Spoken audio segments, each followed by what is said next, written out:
warahmatullahi wabarakatuh. Perkenalkan, nama saya Heratul Aini, Prodi Pendidikan Bahasa dan Sastra Indonesia Universitas PGRI Sumeneb.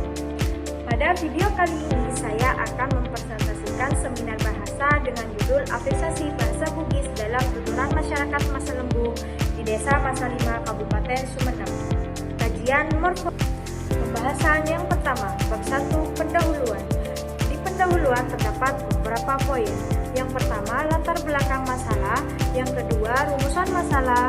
Dan yang ketiga, tujuan masalah. Dan yang keempat, manfaat penelitian. Dan yang kelima, definisi operasional. Poin pertama, pendahuluan. Yang pertama, latar belakang masalah. Yang pertama, fenomena berupa penggunaan apresiasi dalam bahasa Bugis. Yang kedua, penelitian yang relevan yang terdahulu. Yang pertama, penggunaan sapaan dalam berkomunikasi bahasa Bugis, dialek dan rekan di Kelurahan Lingkas Ujung.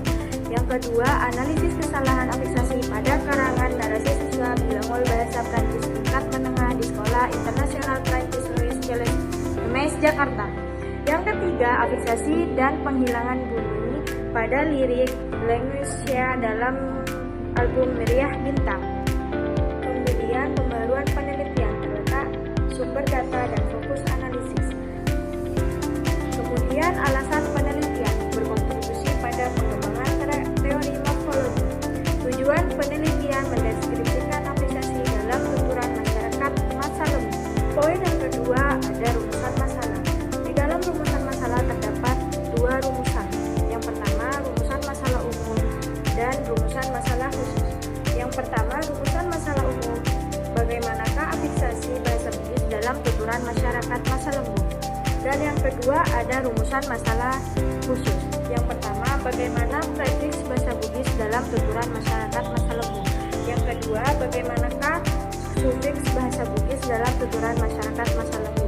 Dan yang ketiga, bagaimanakah konfiks bahasa Bugis dalam tuturan masyarakat Masalembu? Poin yang ketiga, tujuan masalah. Tujuan masalah terdiri dari dua tujuan masalah umum dan yang kedua tujuan masalah khusus. Tujuan masalah umum yang pertama secara umum. Tujuan dalam kegiatan penelitian ini adalah untuk mendeskripsikan apresiasi bahasa Bugis dalam tuturan masyarakat Masalembu. Dan yang kedua, tujuan masalah khusus. Yang pertama, untuk mendeskripsikan prefix bahasa Bugis dalam tuturan masyarakat Masalembu. Yang kedua, untuk mendeskripsikan sufiks bahasa Bugis dalam tuturan masyarakat Masalembu. Dan yang ketiga, untuk mendeskripsikan konfiks bahasa Bugis dalam tuturan masyarakat Masalembu. Nah, yang keempat, ada manfaat penelitian. Di manfaat penelitian terdiri dari dua manfaat. Yang pertama, manfaat teoritis dan yang kedua, manfaat praktis.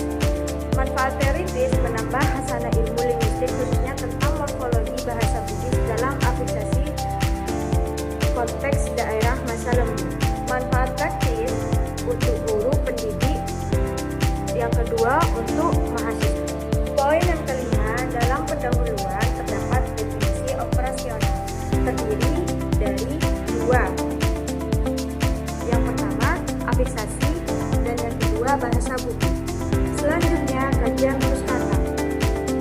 Yang pertama, deskripsi teori. Di deskripsi teori ada 7 poin. Yang pertama, morfologi, apresiasi bahasa Bugis, prefix, sufiks, konfiks, dan tuturan. Poin yang kedua dari kajian pustaka, penelitian relevan. Di dalam penelitian yang relevan, jika dilihat dari tabel berikut, penelitian saya dan penelitian yang terdahulu bisa dilihat dari judul, rumusan masalah, dan sumber data.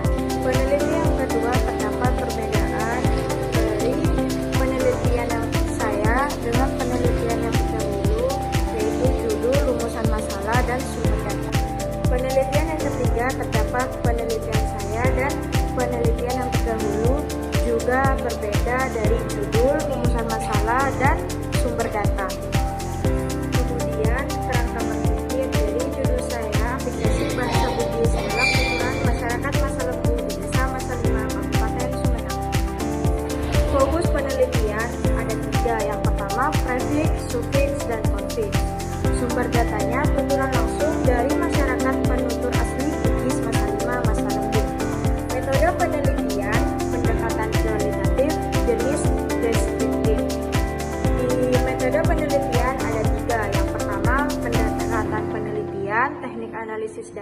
dan teknik penyediaan data. Pendekatan penelitian di sini ada dua. Yang pertama, secara metodologis menggunakan pendekatan kualitatif. Dan yang kedua, secara teoritis menggunakan pendekatan morfologis. Dan yang kedua, teknik analisis data, metode AGI, teknik dasar, teknik lanjutan, lesap sisir. Dan yang ketiga, teknik penyediaan data. Ada teknik dasar simak, teknik lanjutan, unduh, catat. Nah, dalam kerangka berpikir tersebut dapat menghasilkan temuan penelitian. Selanjutnya, bab 3, metode penelitian. Di dalam metode penelitian terdapat beberapa poin. Yang pertama, pendekatan dan jenis penelitian. Yang kedua, kehadiran peneliti. Dan yang ketiga, data dan sumber data. Yang keempat, prosedur penyediaan data. Dan yang kelima, teknik analisis data. Yang keenam, tahapan penelitian. Dan yang terakhir, pengecekan keabsahan data. Poin yang pertama, pendekatan dan jenis penelitian. Pendekatan penelitian terbagi menjadi dua. Yang pertama, pendekatan secara metodologis menggunakan pendekatan kualitatif. Dan yang kedua, pendekatan secara teoritis menggunakan pendekatan morfologi. Jenis penelitian deskriptif. Poin yang kedua, kehadiran peneliti. Kehadiran peneliti sebagai instrumen utama. Poin yang ketiga ada data dan sumber data. Data dan sumber data dibagi menjadi dua. Yang pertama, data. Data berupa tuturan masyarakat masa lembu desa masa 5. Dan yang kedua, sumber data. Sumber data berupa wawancara tuturan masyarakat masa lembu desa. Poin yang keempat, prosedur penyediaan data. Metode yang digunakan dalam penyediaan data ini metode simak, bebas, lipat, dan catat atau SPLC. Teknik yang digunakan terdiri dari dua. Yang pertama, teknik dasar, simak, dan yang kedua, teknik lanjutan, unduh, catat. Poin yang kelima, teknik analisis data. Metode yang digunakan metode analisis gramatikal hierarkis atau AGI. Di sini menggunakan dua teknik. Yang pertama, teknik dasar, bilah, unsur, langsung atau bool. Yang kedua, teknik lanjutan, lesip, sisip. Yang keenam, tahapan penelitian. Di tahapan penelitian terdapat 3 poin. Yang pertama, tahap penyediaan data. Yang kedua, tahap analisis data. Dan yang ketiga, tahap penyediaan hasil. Poin yang ketujuh, pengecekan keabsahan data. Peneliti menggunakan triangulasi yang terdiri dari triangulasi sumber dan triangulasi teknik. Sekian presentasi seminar bahasa saya.